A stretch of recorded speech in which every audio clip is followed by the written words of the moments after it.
Task 2. This needs to be finished by Tuesday's lesson or you're staying with me after school. There is no reason why all of you shouldn't finish this. We started it previously before the 6 weeks holiday and now we're just going to type it up and finish it off, make it look neat. Right, planning your PEP. In order to be successful in any exercise training program, you need to be motivated to not only work hard but succeed to achieve your set targets. If you remember, we went over our SMART goals or our SMART targets. These were specific, measurable. We had achievable. Here it's got agreed. They're the same thing, don't worry. We had realistic and we had time bound. Here it's got time related. Again, they are the same thing. So when you are setting your targets, you need to make sure that they meet all of these 5 criteria. Easiest way to do it is to look at your weaknesses and try and set them as a target. For example, Isan, we put down that his weakness was his sprinting. One of the targets could be that he wants to increase his speed over the 6 weeks and increase his score in the 30-meter sprint. This is a specific target because we're saying he wants to increase his speed. It is measurable because obviously time is measurable and we're using the 30-meter sprint as our sort of measuring stick. It's achievable because he just wants to increase some sort of speed difference. If he's training across the 6 weeks, he is going to improve this. It's realistic to suggest that he wants to improve this 30-meter time. If we said that he wanted to do the 30 meters in 2 seconds, that isn't realistic. And finally, it is time bound or time related because we're saying he's got 6 weeks to improve this. Same thing, look at your weaknesses, do it for the second one.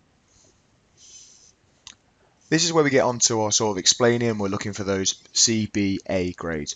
Remember, one-word answers aren't going to cut it at this stage. You need to make sure you're explaining. If I was you, I'd be looking to fill that sort of box, about 7 or 8 lines, a couple of paragraphs on why it is important to meet these 2 targets. You've got 2 targets, write a paragraph about each. Planning the PEP.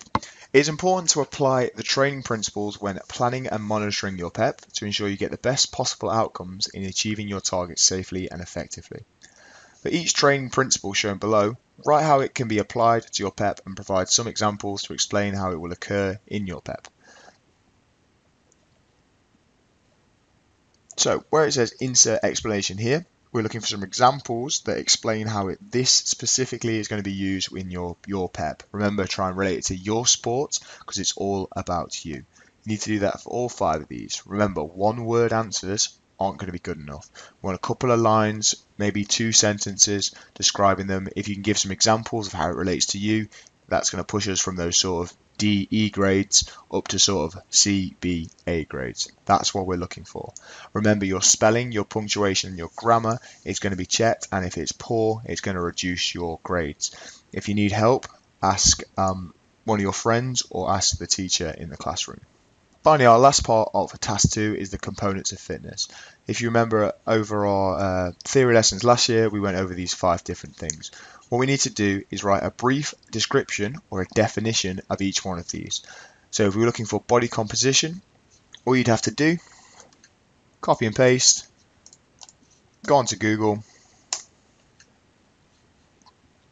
If I was you, I wouldn't copy and paste this.